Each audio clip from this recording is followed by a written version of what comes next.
अस्सलाम वालेकुम नाज़रीन, मैं हूं आमिर और आप देख रहे हैं हमारा पाकिस्तान। नाज़रीन, जैसा कि आप जानते हैं कि सोशल मीडिया पर आफ्ताब इकबाल और सुहेल अहमद के दरमियान एक महाज खड़ा हो चुका है, क्योंकि सुहेल अहमद ने आफ्ताब इकबाल के बारे में जो बातें की कि ये एक जाहल किस्म का इंसान है, ये फारिग किस्म का इंसान है, ये घटिया किस्म का इंसान है जो अपने आप को अच्छा साबित करने के लिए किसी को भी नीचा दिखा सकता है। और अब फाइनली आफ्ताब इकबाल की जानब से भी सुहेल अहमद को एक करारा जवाब आ चुका है। आफ्ताब इकबाल ने सुहेल अहमद के मतलब जो बातें की, जो हकाइक सामने रखे, शायद आज तक कोई भी नहीं रख पाया। और जब आफ्ताब इकबाल ने ये सब कुछ बयान किया तो सबसे पहले उसने माजरत की। उसने कहा कि मैं पॉलिटिक्स के खिलाफ जब बोलता हूँ, किसी सियासतदान के खिलाफ बात करता हूँ, तो मुझे किसी किस्म का डर नहीं होता। लेकिन मैं अब सोच रहा हूँ, क्योंकि मैं सुहेल अहमद की बड़ी इज्जत करता था और मैं इसे अपना बड़ा भाई समझता था, लेकिन सुहेल अहमद ने मेरे खिलाफ जो बातें की, मैं उसका जवाब देना चाहता हूँ और मैं कोशिश करूंगा कि मुझे गुस्सा ना आए।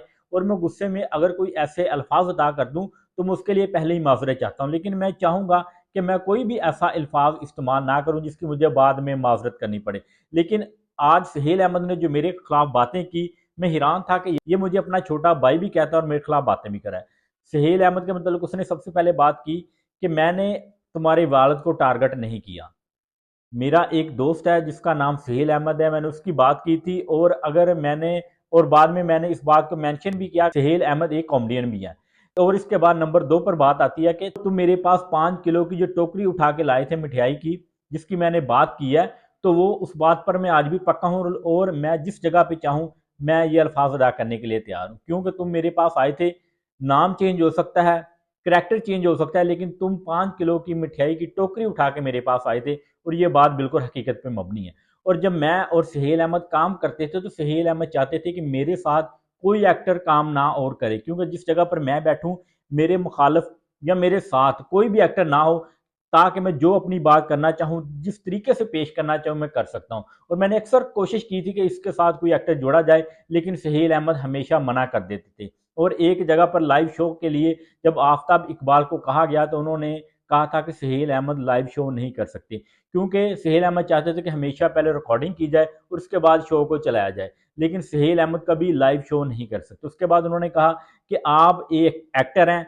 लेकिन आप 30 साल से लाइव शो नहीं करते आ रहे, आप स्टेज एक्टर हैं, स्टेज पर काम करते रहें, लेकिन आप लाइव शो नहीं कर सकते, क्योंकि लाइव शो में आपके दरमियान कुछ ऐसी शख्सियात बैठी होती हैं जिनको आप सीधी जुक्त नहीं कर सकेगा। बड़े धीमे अल्फाज इस्तेमाल करने पड़ेंगे ताकि तहजीब के दायरे में रहकर आप किसी को जुक्त करें या किसी का मजाक उड़ाएं।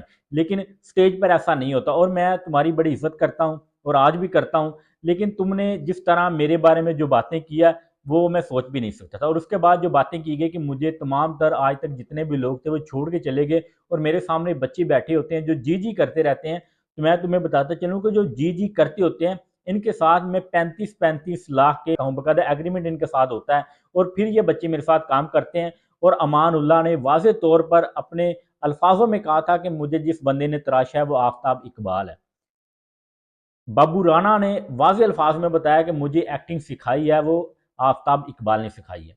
और मुझे वक्तन ब वक्तन जैसे जैसे इनके पैसे बढ़ते गए, ये मुझे छोड़ के जा सकते हैं, हर किसी की अपनी मर्जी है। लेकिन आज तक किसी ने भी इस तरह से मेरे ऊपर तनकीद नहीं की। अगर किसी ने की भी है तो बाद में उसने माजरत की, क्योंकि मेरा ये मकसद नहीं होता कि मैं किसी की किरदार कशी करूँ या मैं किसको नीचा दिखाऊँ।